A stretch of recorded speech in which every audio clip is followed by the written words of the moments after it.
अगदी मनापासून स्वागत आहे सर्वांना. श्री स्वामी समर्थ. शुभ सकाळ. टायमिंग सकाळचे 7:45 वाजलेले आहेत. आजचा वार शुक्रवार आहे. तारीख आहे 15 मार्च.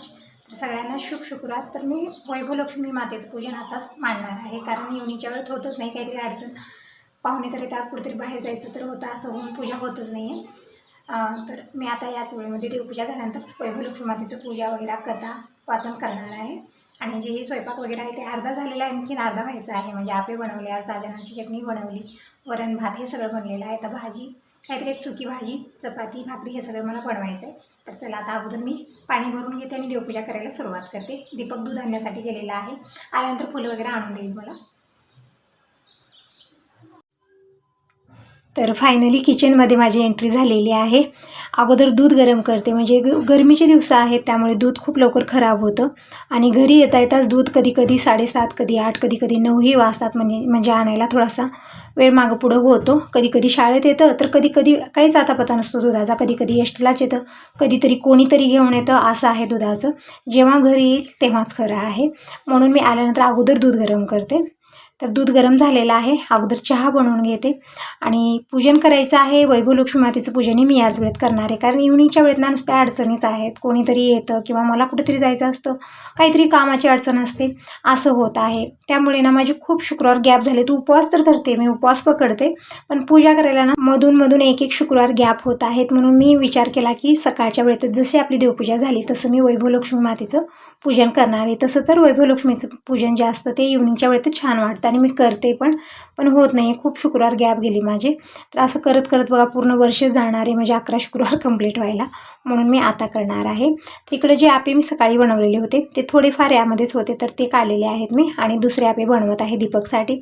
चहा पण बनत ठेवलेला आहे. चहा बनवत आप्याचं इकडे तयारी करत आहे आणि मग देवपूजेलाही थोडासा वेळ लागणार आहे. तसं तर काल गुरुवार होता. गुरुवारची जी पूजा असते माझी निवांत असते, 1-2 तास आरामात लागतात. पूर्ण देवाऱ्याची डीप क्लिनिंग वगैरे होते. तर आजच्या दिवशी मला तितकं काही तामझाम नाही आहे.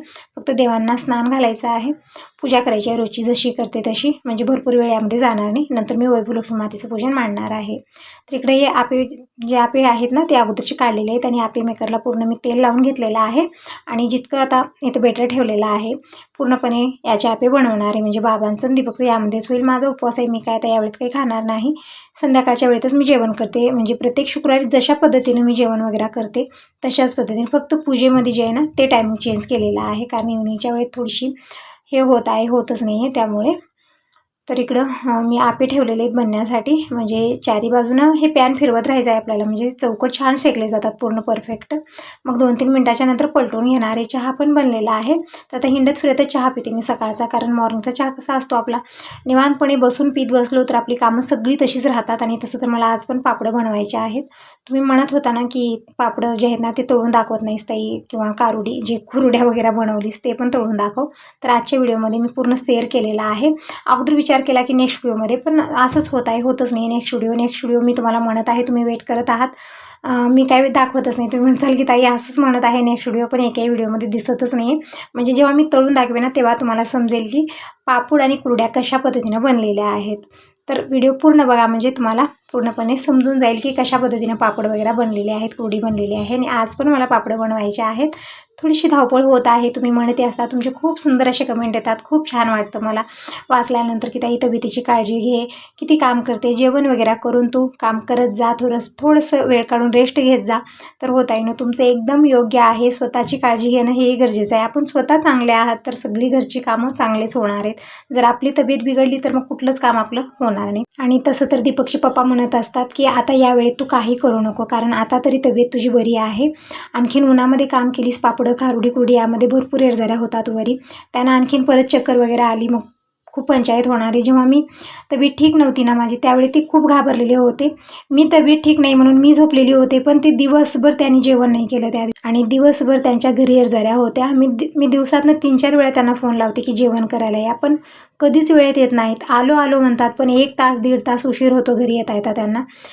पण त्या दिवशी ना त्यांना एक फोन केलेला मी उठलेली होते, पण त्यांच्या सतत एरझऱ्या, कुठल्याही कामात त्यांचं मन लागत नव्हतं, असा प्रकार त्यांचा झालेला होता. बिमार मी होते पण तब्येत त्यांची खराब होते, जेवण नाही केलं, सारखं सतत घराकडे एरझऱ्या, परत इथं कमलनगरला दवाखान्यात दाखवलं, मग तिथं काही इलाज झालेला नाही आहे, माझी तब्येत ठीक झालीच नाही. परत उदगीरला घेऊन गेले, मग तिथं माझं थोडंसं व्यवस्थित झालेली आहे तब्येत आता, म्हणजे ठीक आहे आता, तितकं काही टेन्शन नाही आहे. तरी पण हे म्हणत असतात की पापड वगैरे करण्यासाठी आणखीन उन्हाळा आता तर स्टार्ट झालेला आहे, थोडंसं निवांतपणे कर, आणखीन एक 15 दिवस जाऊ दे, पाडवा झाल्यानंतर कर, असं त्यांचं म्हणणं आहे. पण पाडवा झाल्यानंतर ना आणखीन परत पाऊस वारं काऊर चालू होतं, म्हणून म्हणलं आता याच दिवसामध्ये थोडंसं ऊन छान आहे आता, जे आपण आता कुरुडीसाठी थोडंसं जास्तच ऊन लागणार आहे. मग कुरुडी पापड जे हे आहे ना, ते मी 15 दिवस कंटिन्यू जर बनवले तर सगळं होऊन जाणार आहे, म्हणून हा विचार करून मी करत आहे. आणि तुम्ही विचारत होता की ताई उदगीरला तू कुठल्या हॉस्पिटलमध्ये ॲडमिट होते, तर मी अमृता हॉस्पिटलमध्ये ॲडमिट होते. आणि तुम्ही म्हणत होता की ताई मी उदगीरलाच राहते, तर मी तुला भेटायला आले असते ना. तर हो ताई, तुमच्या या प्रेमाबद्दल अगदी हृदयापासून मी आभारी आहे. खूप सुंदर सुंदर तुमचे कमेंट असतात, खूप छान वाटतं, रेग्युलर तुमचे कमेंट येतात, मी वाचते, मला खूप खूप आनंद भेटतो.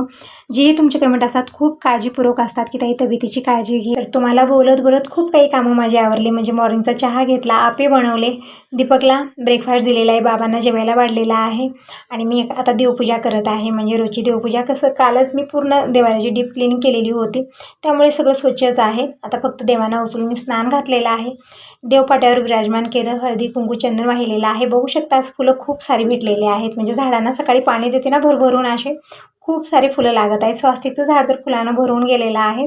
परत तुम्ही बघू शकता इकडं हे दासळ्याची फुलं पण खूप सारी लागली, थोडीफार मार्केटहून मी आणायला लावलेले आहेत, म्हणजे कलरफुल देवारा छान वाटतो ना.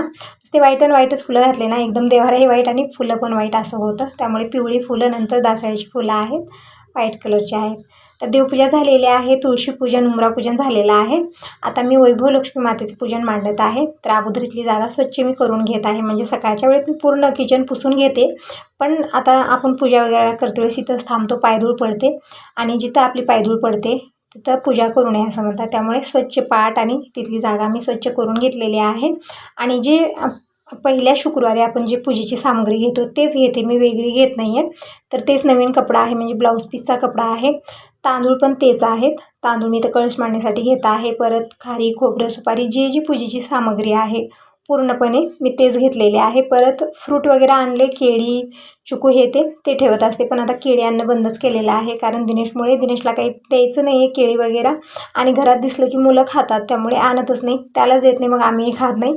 तर पाणी मी या छोट्या अंड्यात एक भरून घेतलेलं होतं, मोठे 2 हांडे भरले, परत मी देवासाठी छोटा अंडा भरून घेतलेला होता, तेच मी तर तांब्याच्या कळशीमध्ये ओतलेलं आहे पाणी. आणि या कळशीमध्ये हळदी कुंकू हे टाकायचं आहे, सुपारी टाकू शकता, तांदूळ टाकू शकता, अक्षदा म्हणून टाकलेलं आहे, ठेवलेलं आहे तांदळावरती मी कळशी. नंतर लक्ष्मी मातेचा फोटो घेतलेला आहे, आणि दीपकला म्हणलं की पानं घेऊन ये, तर मार्केटला काही यावेळेत गेला नाही आहे. तर इथले जे तुळस असते ना, पंढरपूरची तुळस, तेच मी घेतलेले आहेत, म्हणजे आता कळशामध्ये आपल्याला ठेवण्यासाठी. अगोदर तर मी पूजा कशी करत होते, म्हणजे नारळ ठेवून करत होते. तुम्ही म्हणला की नारळ ठेवायचं नसते या पूजेला, म्हणजे कळस मांडणी कशी करायची असते, कळशीवरती एक प्लेट ठेवायचं, तांदूळ टाकायचे, आणि त्यामध्ये ना सोन्या चांदीचा दागिना ठेवायचा. तर जसं तुम्ही म्हणतात तशाच प्रकारे मी पूजा करत असते, कारण माझ्याकडनं चुकामुका होत असतात माहिती नसल्यामुळे, पण तुम्ही सांगत असता, छान सजेशन देता, आणि मला करावंसंही वाटतं. आणि पुस्तकातही लिहिलेलं आहे, काही चुकामुका झाल्या तर आपण पुस्तकात वाचून पण पूजा मांडू शकतो.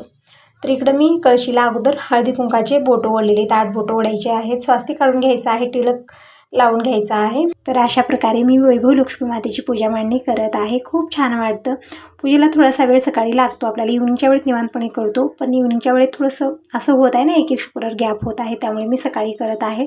पण खूप छान वाटत आहे, जसं आपली रोजची देवपूजा झालेली आहे, तुळशीपूजन उंबरापूजन दीप प्रज्वलित केलेले आहे, धूप लावलेले आहे. परत इकडे वैभव लक्ष्मी मातेची पूजा मी मांडत आहे. खूप प्रसन्न वाटत आहे, मनाला एक वेगळी शांती आहे. जेव्हा आपण पूजा वगैरे करतो ना, ज्या दिवशी व्रत असतं, पूजा वगैरे करतो, अशा पद्धतीनं खूप छान वाटतं, त्या दिवसाचा दिवस खूप छान जातो, आणि मनाला एक वेगळी शांती भेटते. तर इकडे मी समोरही पानं ठेवलेली तुळशीचे, आणि लक्ष्मी मातेच्या फोटोला मी हळदी कुंकाचा टिळक लावत आहे. आणि अगोदर मी हळदी कुंकू लावलेली, तुम्ही म्हणत असता की ताई टिळक लावून घे, चंदनाचा टिळक लावून घे, तर हळदी कुंकू मी लावून घेतलेला आहे, मगच पूजा मांडायला मी सुरुवात केलेली आहे. तर खूप काही गोष्टी मला तुमच्याकडनं शिकायला भेटतात, आणि काही गोष्टी तुम्हाला माहीत नसतात, तुम्ही मला विचारत असता. आणखीन तुम्ही म्हणत होता की ताई तू उन्हाळी कामं कशा पद्धतीनं करते, पूर्ण शेअर कर, म्हणजे काय काय वाळवण घालते, पापडं कसं घालते, कुरुडी कशी घालते, परत खारुड्या पण शेअर करण्यासाठी तुम्ही सांगितलेलं आहे. अगोदर विचार होता की खारुडी बनवायची नाही आहे, म्हणून मी बाजरी पण मागवली नाही, पण तुमची अशी कमेंट आली की ताई आम्हाला खारुड्या जे ना थोड्या प्रमाणात बनव पण दाखव. तर होत आहे ना, तुमच्यासाठी मी थोड्याफार मी फक्त 1 किलो सजगुरे मागवणार आहे आणि बनवून दाखवणार आहे. म्हणजे ज्या ताई पहिल्यांदा बनवत आहेत त्यांच्यासाठी थोडंसं सोपं होईल, म्हणजे एकाच वेळेला परफेक्ट तुम्हाला ते खारुडी बनवता यावी. तर मी फक्त कुरड्या पापडं हेच बनवत आहे आता. आणि आज पण मला पापडं बनवायचे आहेत. त्यासाठी मी रवा आणि तांदूळ भिजत ठेवलेले आहेत. पूजा झाल्यानंतर मी परत पापडाचं पीठ शिजवणार आहे आणि पापडं घालायचे आहेत मला. तर अगोदर मी पूजा मांडणी करत आहे. टायमिंग जास्त झालेलं नाही यावेळेस, सकाळचे 9:30 पावणे 10 इतकं झालेलं आहे. जसं आता पूजा झाल्यानंतर मी कथा वाचवणार, हे सगळं कंप्लीट होण्यासाठी पूजा मला 10:30 पावणे 11 तर वाजतील. मग त्यानंतर मी पीठ शिजवणार आहे. म्हणजे थोडासा लेट झाला तर काही हरकत नाही, ऊन खूप आहे. थोडासा लेट झाला ना तरी पण पापड आहे, कुरडे आहे, व्यवस्थितच बनत आहेत, अजिबात खराब होत नाही ते. आणि मेन प्रोसेसिंग हे असतं की आपल्याला पीठ व्यवस्थित शिजवायचं असतं, तेव्हाच पापड बनवा, कुरडी बनवा, खारुडी काही बनवा तुम्ही, परफेक्टच बनते ते. म्हणून मी तुम्हाला जेव्हाही मी पीठ शिजवते त्यावेळेस पूर्णपणे शेअर करत असते, कारण पहिल्यांदाही जर तुम्ही बनवत असाल तर ते तुमचं पीठ जे आहे ना व्यवस्थित शिजावं, पापड कारुडी कुरडी काहीही तुमची बिघडू नये. त्यामुळे मेजरमेंट सहित मी कशा पद्धतीनं किती वेळेप्रमाणे शिजवते पूर्ण तुम्हाला वेळ टायमिंग सगळं सांगत असते, म्हणजे बिघडू नये. एकच म्हणणं असतं माझं की तुम्ही जेव्हा माझं बघून काहीतरी बनवता तर तुमचं काहीच बिघडू नये, तुमचं काही वाटोळू नये, हा विचार करून मी एक एक गोष्टीची काळजी घेऊन मी एक एक गोष्ट तुम्हाला निवांतपणे सांगत असते. तुम्ही म्हणते असता की ताई आम्हाला पूर्ण तुझी रेसिपी आवडतात आणि तू शेअर करत जा, जास्त बनवू नको, थोडंच बनव, कारण तुझी तब्येत ठीक नाही, तब्येतीची काळजी घे आणि मग थोडंफार करून दाखवा, आम्हाला पण बघायचं आहे की तू खारुडी कशा पद्धतीनं बनवते. तर हो ताईनो, 2-4 दिवसामध्ये तुम्हाला हा व्हिडिओ येईल. मी आजच सजगुरे आणायला लावणार आहे. म्हणजे सजगुरे आणून स्वच्छ धुवून वाळवून त्याचं पीठ तयार करणं यामध्ये 2-3 दिवसाचा टाईम जाणार आहे. मग ही सगळी तयारी झाल्यानंतर आपल्याला कुरडी बनवायला जास्त वेळ म्हणजे खारुडी बनवायला जास्त वेळ लागणार नाही. आणि आज पण मला पापडं बनवायचे आहेत, पूर्णपणे शेअर करणार आहे. तर हा व्हिडिओ जे आहे ना पूर्ण बघा. पण यामध्ये जे मी पापडं वगैरे बनवणार आहे ते रेसिपी मी शेअर करू शकत नाही, कारण व्हिडिओ खूप मोठा होत आहे. पण तुम्ही म्हणत होता की तळून दाखव पापडं कुरडी तू बनवलेली कशा पद्धतीने बनलेली आहे, ते मी व्हिडिओच्या शेवटला, म्हणजे अगोदर विचार केला की नेक्स्ट व्हिडिओमध्ये, पण नंतर विचार आला की थोडासा व्हिडिओ मोठा होईल, काही हरकत नाही, पण ताई वेट करत आहेत म्हणून मी या व्हिडिओमध्ये शेवटला तो पाठ टाकलेला आहे. तर इकडं अशा पद्धतीने मी लक्ष्मी मातेचं पूजन मांडण केलेलं आहे, समया ठेवलेल्या आहेत, परत मी रांगोळी काढलेली आहे. रांगोळी काढली ना व्हाईट कलरची दिसतच नाही इथं, पण अशा पद्धतीने मी छोटीशी काढत असते, जास्त स्पेस पण नाही आहे. जसं आपण दारात नाही येतो तर रांगोळीवरती पाय पडतो, म्हणून मी काय करते छोटीशी रांगोळी काढत असते. जसं पाटामध्ये आपण ठेवलेला आहे, पूजा आहे, तशाच प्रकारे अशी रांगोळी काढलेली आणि कलर भरलेला आहे मध्ये हलकंसं मी. आणि आता आरत्या समया सगळ्या प्रज्वलित करून घेऊ. तुपाचा निरांजन घेतलेला आहे. तुम्ही म्हणता की ताई जे आपण गोड्या तेलाचा दिवा जे असतो नंतर तुपाचा जवळजवळ ठेवू नको, पण कुठं ठेवायचं, आता पूजा इथंच मांडलेली आहे, पण समया पण तिथंच ठेवलेल्या आहेत. मी समोरच्या साईडला मी तुपाचं निरांजन ठेवलं, साईडनं समया ठेवलेल्या आहेत आणि आरतीचं ताट आहे. नंतर इकडं धूप पण लावून घेतलेले आहे. तर पूजा मांडणं झालेली आहे. आता वैभव लक्ष्मी मातेची कथा वाचून घेऊ.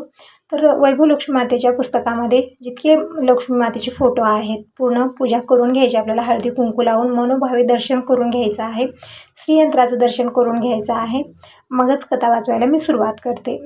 तर इकडं 8 फोटो दिले आहेत, 8 स्वरूप आहेत लक्ष्मी मातेचे. पूर्ण मी हळदी कुंकू चंदन लावून पूजा करते, दर्शन घेते, अक्षदा वाहते, मगच कथा वाचवायला सुरुवात करते. दीपकच्या जरा सतत चालू आहेत, मध्ये बाहेर म्हणजे काय लागतं काय नाही सगळं देत असतो आणून. म्हणजे बसल्या ठिकाणी आता पूजेला बसलो तर घडीला उठलो तर खूप डिस्टर्ब होतं आणि पूजेला पण लेट होतो मला, म्हणून आणून द्यायचं काम दीपक करत आहे. दिनेश कॉलेजला गेले. तर वैभव लक्ष्मी मातेची पूजा मांडणी झालेली आहे. आता कथा वाचून घेऊ. तर या तर सगळेजण वैभव लक्ष्मी मातेची कथा ऐकायला कथा वाचून घेते. आणि आता नैवेद्य वगैरे मी यावेळेत काही बनवलं नाही. तुम्ही म्हणत असता की देवीचेही उपवास असतात आहे, त्यामुळे फक्त दूध मी समोर ठेवणार आहे आणि जसं इव्हनिंगच्या वेळेत मी प्रसाद वगैरे बनवेन त्यावेळेतच नैवेद्य दाखवणार आहे. तर ही आहे आजची वैभव लक्ष्मी मातेची पूजा. तर अशा प्रकारे आपण घरामध्ये पूजा करतो ना खूप छान वाटते, एक मनाला एक वेगळी शांती भेटते. जितकी दगदग आपल्या मागं कामाची असते ना, अशा प्रकारे पूजा केल्यानंतर दीप प्रज्वलित केलो, धूप लावलो ना खूप छान वाटतं आपल्याला. जितकी दगदग आहे कामाची सगळी विसरून जातो आणि पूजेमध्ये मग्न होतो. खूप छान वाटतं मला. तर पूजा झालेली आहे, कथा वाचून झालेली आहे, देवीची आरती करून घेतली आणि कापूर पण मी लावून नंतर वाळून घेत आहे, म्हणजे जसं लक्ष्मी श्लोक वगैरे म्हणून मी आरती करून घेत असते. तुम्हीही सगळेजण या लक्ष्मी मातेची आरती करायला मनोभावे देवीचं दर्शन करून घ्या. जे जे मनात इच्छा आहेत पूर्ण वैभव लक्ष्मी मातेला सांगा, निश्चितच देवी सगळ्या इच्छा पूर्ण करेल. तर आरती करून झालेली आहे, कापूर पण वाळून घेतला, घंटी वाजून घेतलेली आहे. आता मनोभावे देवीचं दर्शन करून घेऊ. तर तुम्ही सांगा तुम्हाला हा व्हिडिओ कसा वाटला. चांगला वाटला असेल तर व्हिडिओला लाईक करा, पहिल्यांदा बघत असाल तर चॅनलला पण सबस्क्राईब करा. कमेंट करूनही नक्की सांगा की तुम्हाला माझे व्हिडिओ कसे वाटतात, आणखीन काय काय रेसिपी बघायला तुम्हाला आवडतील. तर देवीचं दर्शन करून घेतलेलं आहे. अक्षदा फुलाच्या बनवलेले आहे, तांदळाचे पण बनवू शकतो आपण हळदी कुंकू लावून. फक्त मी तर फुलं घेतलेले आहे, देवीला अक्षदा वाहिलेला आहे. दर्शन झालेले, दीपक पण आरती करायला आलेला आहे. तर कापूर वाळून घेतला, आरती वाळून घेतलेली आहे. म्हणजे जसं आपण घरात पूजा वगैरे करतो, मुलं त्यामध्ये येतात तर त्यांनाही माहिती होतं की कशा पद्धतीने आपल्याला पूजा करायची आहे, कशा पद्धतीने देवाचं दर्शन घ्यायचं आहे. पूर्णपणे समजून जातं, काही वेगळं सांगायची आपल्याला गरज पडत नाही. खरबूज घेऊन आलेले आहेत, ते पण खायला घेतलेलं आहे. तरी सगळी कामं माझी आवरलेली आहेत आणि मी आता तुम्हाला इकडं पापूड कुरडी हे मी फ्राय करून दाखवणार आहे. तुम्ही म्हणत होता की ताई हे सगळं आम्हाला तळून दाखवा, मला बघायचं आहे. तर मी कुरड्या बनवल्या, पूर्ण रेसिपी शेअर केलेली आहे. तर हे कुरड्या कशाच्या आहेत, तर रवा तांदूळ मिक्स कुरड्या आहे. तर बघू शकता, अगोदर मी तेल चेक केलेलं आहे की गरम झालं की नाही व्यवस्थित. जेव्हा तेल व्यवस्थित गरम झालं त्याच वेळेत ते तळून घ्यायचं, आपल्याला तेलात सोडायचं आहे. अगोदर तेलामध्ये टाकलो आपण कुरडी गार तेलामध्ये तर ते व्यवस्थित तळणार नाही. तर हे लक्षात ठेवायचं की तेल व्यवस्थितच गरम व्हायचं आहे. नंतर गॅस कमी करा आणि गरम तेलात तळून घ्या. तर बघू शकता, जसं तेलात मी कुरडी टाकत आहे व्यवस्थित फुलत आहे आणि तोंडात टाकताच विरघळत आहेत. इतक्या छान अशा या कुरड्या बनवून तयार झालेल्या आहेत, इतक्या क्रिस्पी बनलेल्या आहेत. तर नक्की बनवा, कुठेही कुरडी बिघडत नाही. आणि सणावाराला कोणी पाहुणे वगैरे आले तर त्यावेळी खूप पंचायत होती की काय बनवायचं. जसं जेवण थाळी आपण बनवतो, पुरणपोळीचा स्वयंपाक बनवतो, सणावाराला आपल्याला पापूड कुरडी खारडी हे सगळं तळायचं असतं. तर आता गरमीची दिवस चालू आहेत, उन्हाळी कामं सगळी करण्यासाठी व्यवस्थित हे वातावरण आहे. तर नक्की बनवा. बघू शकता, हातानं थोडंसं क्रॅश करून दाखवलं मी तुम्हाला. जसं हात लागलं छान चुरा होत आहे त्याचा, जसं तोंडात टाकताच विरघळणार आहे. आणि पापडाचं तर सांगूच नका, जसं तेलात टाकत आहे बघू शकता व्यवस्थित फुलत आहेत. बघूनच तुम्ही अंदाज लावू शकता किती मऊसूत ते झालेले आहेत, तोंडात टाकताच विरघळणार आहे. तर हे रवा तांदूळ मिक्स कुरड्या पण आणि पापडं पण रवा तांदूळ मिक्सच बनवले. आणि हे जे जिरे टाकून मी बनवले ती रेसिपी तुम्हाला आणखीन आलेली नाही, तेच मला आज बनवायची होती. जिरे टाकून बनवले मी, फक्त तांदळाचे आहेत. ते पण बघू शकता व्यवस्थित फुलत आहेत. कुठंच यामध्ये असं नाही की कडक झालेले आहेत, काही झालेलं आहे. तर कसे वाटले पापड कुरड्या नक्की सांगा. आणि व्हिडिओ आवडला तर लाईक करा, पहिल्यांदा बघत असाल तर चॅनलला पण सबस्क्राईब करा. Bye bye, take care.